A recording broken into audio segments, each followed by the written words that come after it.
प्यारे साथियों, आप सभी का स्वागत करता हूं अपने एमआरएस स्टडी परिवार में। तो डियर, आज की इस वीडियो में मैं यहां पे बात करने वाला हूं 2025 का पेपर है बिहार इंजीनियरिंग यूनिवर्सिटी 8 सेमेस्टर का। तो 8 सेमेस्टर में ऑलमोस्ट जितने भी सब्जेक्ट आपके पढ़ने होते हैं वो सारे के सारे सब्जेक्ट जो है आपका क्या होता है, ऑप्शनल होता है, यानी इलेक्टिव पेपर होता है। अलग अलग कॉलेजेस में अलग अलग पेपर लिया जाता है। तो देखो, अभी तक 8 सेमेस्टर में मेरे पास जो है कई सारे कोर्सेज में कैंडिडेट जो है जुड़े हैं, और कोर्सेज में जो भी कैंडिडेट जुड़े हुए हैं जो ऐप पे, वे लोगों का रिक्वेस्ट बार बार जो भी आता है उन रिक्वेस्ट को कंप्लीट करना और उनके फीडबैक को देखते हुए उनको बेहतर सॉल्यूशन प्रोवाइड करना, ये हमारा और हमारी टीम का मकसद है। तो यहाँ पे इकोनॉमिक पॉलिसीज़ इन इंडिया, इस सब्जेक्ट का पेपर जो है हमारे पास अवेलेबल हो चुका है। तो जब पेपर अवेलेबल हो चुका है तो डेफिनेटली उसका सॉल्यूशंस भी प्रोवाइड करना ज़रूरी है, उसका एनालिसिस करना भी ज़रूरी है, ताकि आइडिया लग सके कि किस तरीके का एग्ज़ाम में क्वेश्चन आपका पूछा जाता है। तो MCQ सेक्शन हम सबसे पहले देखेंगे। तो सबसे पहला सवाल है, which of following is not included in calculation of national income. National income को कैलकुलेट करने के लिए किस चीज़ को इंक्लूड नहीं किया जाता है? तो ट्रांसफ़र पेमेंट को, माने हम पेमेंट कितना ट्रांसफ़र कर रहे हैं। जैसे आप पेटीएम यूज़ करते होगे, है ना, या फिर फ़ोन पे यूज़ करते होगे, है ना, फ़ोन पे। मान कर चलो कि आप दोनों में से कोई एक यूज़ कर रहे हो, आपका मंथली सैलरी जो है 30,000 है। कितना? आपका मंथली सैलरी जो है, सैलरी कितना है आपका? 30,000 है। लेकिन जब पेटीएम और फ़ोन पे का यूज़ करते हैं तो आपका जो ट्रांजिशन है, ट्रांजिशन जो है मंथ का, वो 40,000 से लेकर 60,000 तक आपका ट्रांजैक्शन चला जा रहा है। आखिर ऐसा होता क्यों है? ऐसा इसलिए होता है क्योंकि आपका जो ट्रांजिशन होता है या ट्रांसफ़र पेमेंट होता है, इसमें आपका इनवर्ड एंड आउटवर्ड दोनों इंक्लूड किया जाता है। मतलब आपके अकाउंट में कितने पैसे आए हैं और आपके उस अकाउंट से कितने पैसे गए हैं, तो दोनों का जो ओवरऑल ट्रांजैक्शंस होता है वो दिखाता है। तो उसको जो है, यानी ट्रांसफ़र पेमेंट को नेशनल इनकम के तौर पे इंक्लूड नहीं किया जाता है। एक पर्सन्स का पर कैपिटा इनकम क्या है, उसको इंक्लूड करते हैं। अगला सवाल है, which type of unemployment is common in rural India.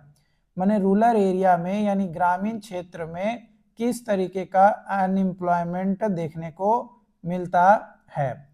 तो डिसगर्स्ड अनएम्प्लॉयमेंट या फिर सीजनल अनएम्प्लॉयमेंट। सीजनल अनएम्प्लॉयमेंट क्यों देखने को मिलता है? क्योंकि आपको पता होगा कि रूरल एरिया में जो बारिश का टाइम होता है ना, रेनी सीजन, इस टाइम में धान की बुआई होती है। क्या होता है? धान का, है ना, धान का बुआई होता है। और मार्च और फरवरी में, है ना, फरवरी और मार्च में गेहूं की कटाई होती है, गेहूं की कटाई होती है। तो ये दो टाइम जो है,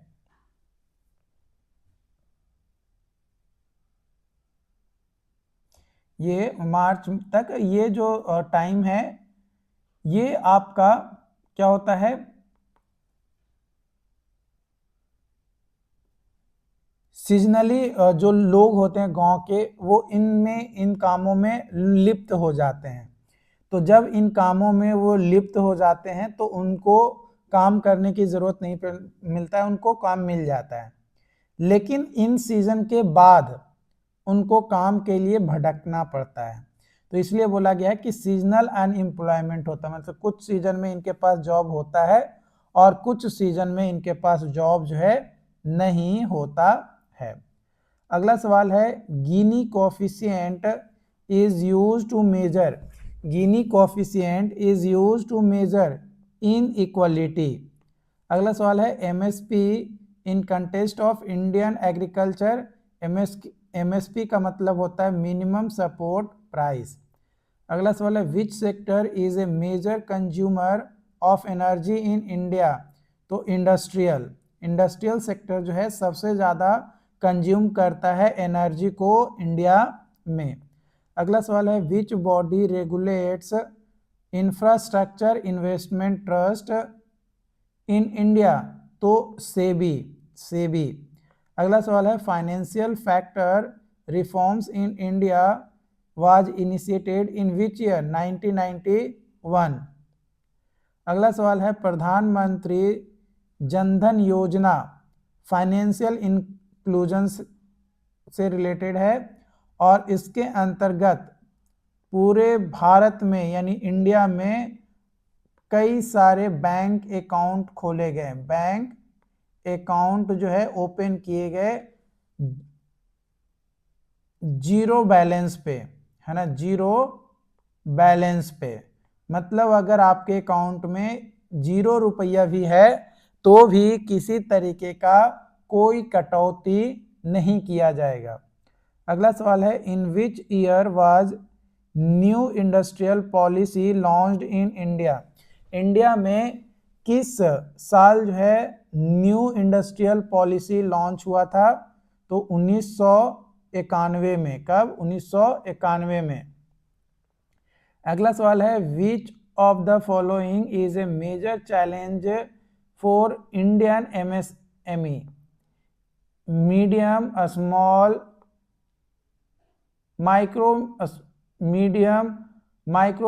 स्मॉल मीडियम इंटरप्राइजेज एमएसएमई के लिए इंडिया में किस तरीके का मेजर चैलेंजेस देखने को मिलता है। तो इनफॉर्मलिटी एंड लैक ऑफ क्रेडिट, माने क्रेडिट नहीं मिलता है और इनफॉर्मेलिटीज देखने को यहाँ पे जो है मिलता है। तो ये मेन मेजर चैलेंजेस जो है फेस करना पड़ता है। किसको फेस करना पड़ता है? तो ये फेस करना पड़ता है जो एमएसएमई है इंडिया के, उन लोगों को। अगला क्वेश्चंस की ओर हम बढ़ते हैं। तो अब सब्जेक्टिव क्वेश्चंस है जो कि लॉन्ग टाइप क्वेश्चंस कह सकते हैं, जो कि आपका 7 मार्क्स या फिर आपका 14 मार्क्स के क्वेश्चन जो है आपका होता है। ठीक है, तो क्वेश्चंस है एग्जामिन करना है काउजेज को और कंसिक्वेंसेस को रूरल अर्बन मिटिगेशन जो है इंडिया में उसका। तो काउजेज अगर हम देखें रूरल अर्बन मिटिगेशंस का, तो ये मेजर डेमोग्राफिक शिफ्ट है इंडिया में। Over 35% of all internal mitigation जो अकर होता है टुवर्ड्स अर्बन एरिया, और 2030 तक ये 35 से 40% बढ़ जाएगा, जो कि एक्सपेक्टेड है आपका लिव इन सिटी, जो सिटी में रहने के लिए चाहते हैं। तो इसका कारण है सबसे पहला इकोनॉमिक फैक्टर, क्योंकि रूरल पॉवर्टी, लो एग्रीकल्चरल वेज और सीजनल अनएम्प्लॉयमेंट पुश करता है वर्कर को अवे, और जबकि सिटी में जो है पुल करता है them with higher wages and steady jobs in industrial and service sectors में जॉब जो है मिल जाता है। इसके अलावा एग्रीकल्चर का डिस्ट्रेस यानी नेचुरल डिजास्टर जैसे फ्लड, ड्राउट, ये दोनों के कारण से कई सारे जो वेजिटेबल्स हैं, है ना, वेजिटेबल्स हैं या क्रॉप्स है, वो कहीं ना कहीं अफेक्टेड होता है। इसके अलावा इंफ्रास्ट्रक्चर एंड एम्यूनिटीज़ यानी लैक ऑफ क्वालिटी एजुकेशंस और हेल्थ केयर की भी दिक्कत आती है। इसलिए भी जो है लोग रूरल एरिया से, है ना, रूरल एरिया से निकलकर अर्बन एरिया की ओर बढ़ रहे हैं ताकि उनको बेटर सर्विसेज मिले, जैसे दिल्ली और मुंबई। सोशल फैक्टर्स मिटिगेशंस जो है ये स्किप करता है ट्रेडिशनल सोशल हायरार्ची को, जैसे caste based discriminations, in search of relative anonymity और मॉडर्निटी। जो सिटी लाइफ है उसमें हमें किसी तरीके का कास्ट बेस्ड डिस्क्रिमिनेशन जो है ज़्यादा देखने को नहीं मिलता है। कंसिक्वेंसेस ऑफ माइग्रेशन है ना, माइग्रेशंस का जो कंसिक्वेंसेस है रूरल अर्बन माइग्रेशंस का, तो अर्बन एरियाज में डेस्टिनेशन जो है इकोनॉमिक ग्रोथ, इंफ्रास्ट्रक्चर स्ट्रेन और environmental degradations. But rural area में ओरिजिन होता है financial benefits and feminisations of agriculture and labour drain आपका होता है ना। अगला क्वेश्चन है, what are the major issues जो एसोसिएटेड है अर्बनाइजेशन इन इंडिया। इंडिया में अर्बनाइजेशन से कौन कौन से मेजर इश्यूज होते हैं, सजेस्ट करना है पॉसिबल पॉलिसी जो रिस्पॉन्स हो सकता है। तो अर्बनाइजेशन अगर हम बात करें इंडिया में, तो ये क्रिटिकल डेवलपमेंट प्रोसेस है जो कि ओवर 35% पॉपुलेशन जो है करेंटली रिसाइड करता है सिटीज में। Figure projected to reach 50% by 250, माने 2050 तक जो है 50% होने की पॉसिबिलिटी है, और 2030 तक ये 35 से 40% होने की पॉसिबिलिटी है। वाइल इट ड्राइव्स नियरली 60 से 63% ऑफ द नेशनल जीडीपी, ये प्रेजेंट करता है सिग्निफिकेंट स्ट्रक्चरल, सोशल और एनवायरमेंटल हर्डल्स को। मेजर इश्यूज जो एसोसिएटेड है विद अर्बनाइजेशन, इंफ्रास्ट्रक्चर डिफिसिट, यानी रैपिड ग्रोथ के कारण से जो डिलीवरी है बेसिक सर्विसेज का, वो सिर्फ 62% ऑफ अर्बन हाउस होल्ड को प्रोवाइड किया जाता है पाइप्ड वाटर, और 30% जो है वेस्ट वाटर जो है ट्रीट करता है बिफोर डिस्पोजल के लिए। हाउसिंग शॉर्टेज एंड स्लम्स, यानी इंडिया जो है फेस करता है शॉर्टेज जो कि अप्रोक्सीमेटली 18.8 मिलियन हाउसिंग यूनिट, ये लीड करता है आपका प्रोलिफेरेशंस ऑफ स्लम, जो कि हाउस नियरली 1/4 होता है ऑल अर्बन रेसिडेंट्स का। इन्वायरमेंटल डिग्रेडेशंस, इंडियन सिटीज में पॉल्यूटेड हो रहा है ग्लोबली, जिसमें एयर पॉल्यूशन जो है मेजर है। मेट्रो जो सिटीज है वहाँ पे एक्सीड कर जाता है WHO सेफ्टी स्टैंडर्ड्स को। अदर इश्यूज है आपका अर्बन हीट आइलैंड और urban flooding due to encroached wetland, मतलब लैंड जो है बहुत ही ज़्यादा एकदम कंजस्टेड आपका होते जा रहा है। इसके अलावा ट्रैफिक कंजेशंस भी देखने को मिलता है, साथ ही साथ गवर्नेंस और फाइनेंशियल गैप भी देखने को मिलता है, और सोशल इनइक्वालिटी भी होता है। अर्बनाइजेशन जो है वाइडली गैप होता है बिटवीन रिच एंड पुअर, जो कि ऑफन लीड करता है गेटरोइजेशन एंड इंक्रीज होता है क्राइम रेट से इन मार्जिनलाइज्ड एरिया में। पॉसिबल पॉलिसी रिस्पॉन्स, पहला है इंटीग्रेटेड अर्बन प्लानिंग, जो कि मास्टर प्लान होता है towards flexible people centric planning के। नेशनल काउंसिल ऑफ टाउन और कंट्री प्लानर, जो स्ट्रेंथन प्रोफेशनल कैपेसिटी को रिप्रेजेंट करता है। अगला है strengthening global governance, fully empowering हमारा होता है ULB through 3Fs, finance, function और फंक्शनरीज। अल्टरनेटिव फाइनेंसिंग मॉडल्स, ये एक्सपैंड करता है use of municipal bonds and public private partnerships को, ताकि जो एस्टिमेटेड बजट है इंफ्रास्ट्रक्चर इन्वेस्टमेंट गैप का वो उसको एक ब्रिज के तौर पे बन सके। सस्टेनेबल ट्रांजिट यानी ट्रांजिट ओरिएंटेड डेवलपमेंट को प्रमोट करना। ब्लू ग्रीन इंफ्रास्ट्रक्चर यानी अर्बन फॉरेस्ट को इंटीग्रेट करना और साथ ही साथ रीस्टोर करना वेटलैंड को, ताकि स्पॉन्जी सिटी बनाया जा सके, क्रिएट किया जा सके, that can better manage heat waves को बेटर मैनेज करे और फ्लड्स को। इंक्लूसिव हाउसिंग पॉलिसीज जो रिफॉर्म करता है रेंट कंट्रोल लॉज को और प्रोवाइड करता है माइक्रो फाइनेंस ऑप्शंस को for low income groups to improve access to formal housing. अगला क्वेश्चन है, एक्सप्लेन करना है rationale behind economic reform in India जो 1991 में इनिशिएट किया गया था।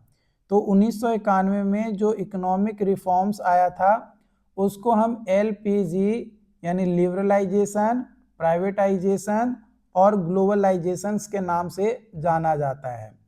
ये जो इनिशिएटिव था ये एड्रेस करता है सेवर इकोनॉमिक क्राइसिस को, जो कि फॉरेक्स डिप्लीशंस यानी बाई जून 1991 इंडिया जो है foreign exchange reserve had plummeted to less than 1 billion, जो कि वेयरली इनफ था to cover 2 weeks of essential imports.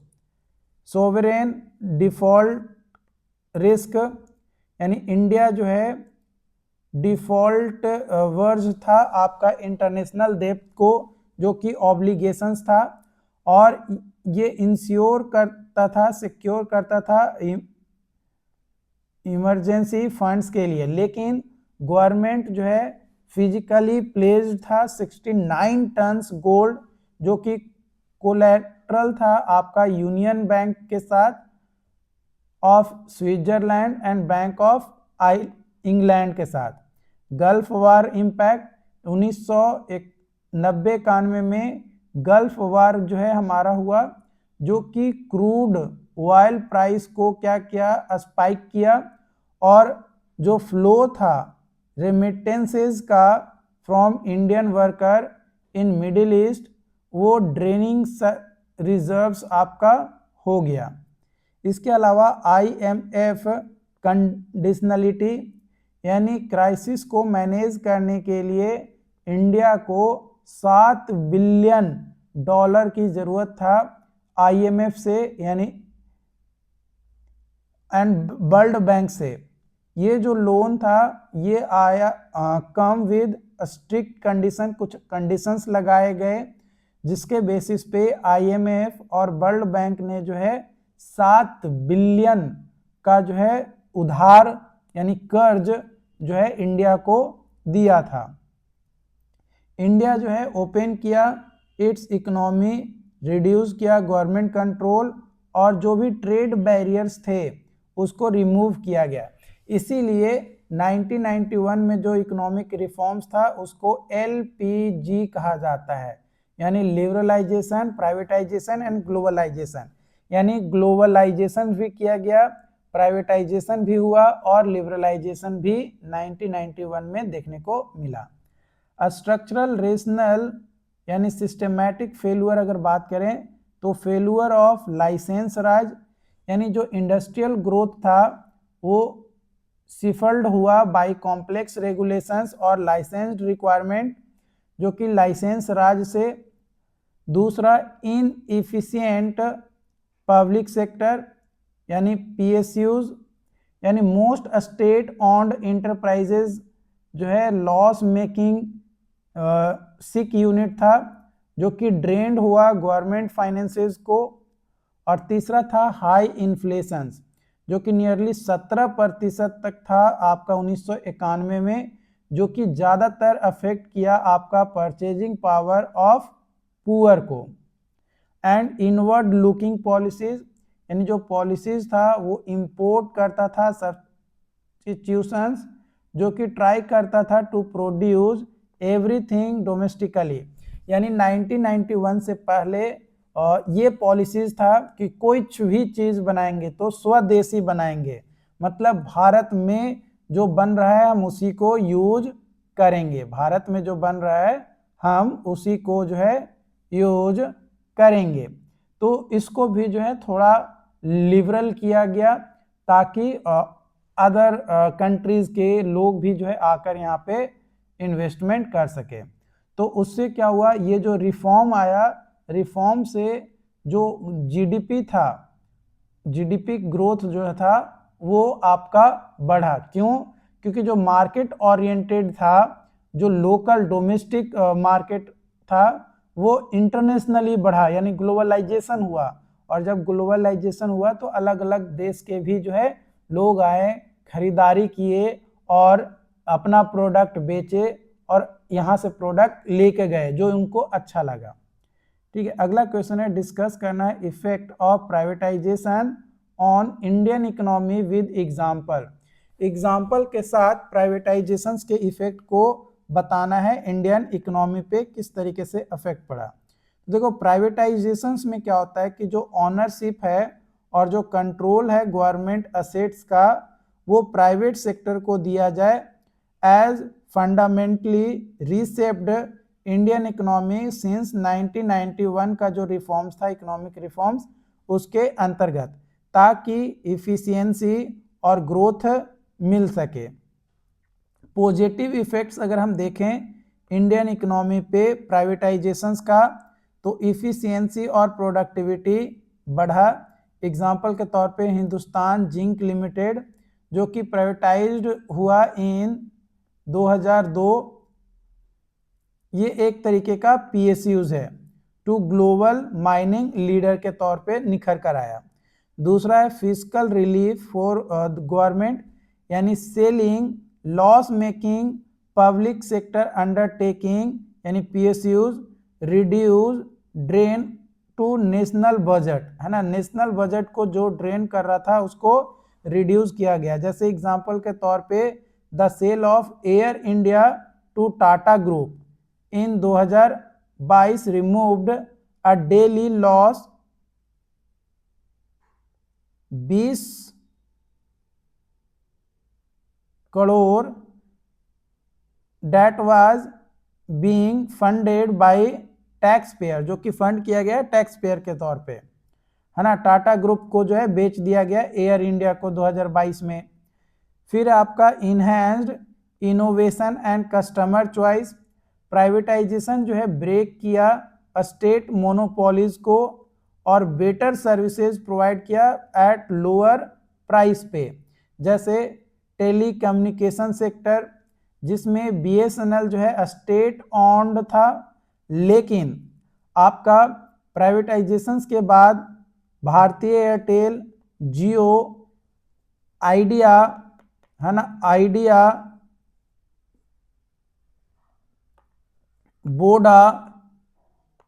Vodafone, ये सब जो है आपके आए बीएसएनएल के अलावा।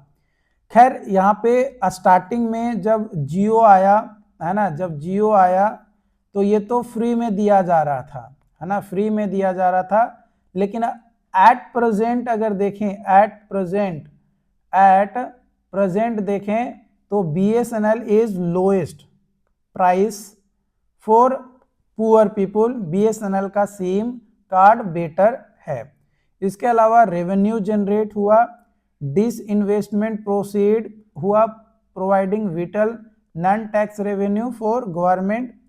रिसेंट डेवलपमेंट अगर हम देखें तो गवर्नमेंट टारगेट है raising approximately 47,000 crore through asset monetisations और disinvestment in financial year 2025-26। Negative effect अगर हम देखें और चैलेंजेस देखें आपका प्राइवेटाइजेशन के कारण से,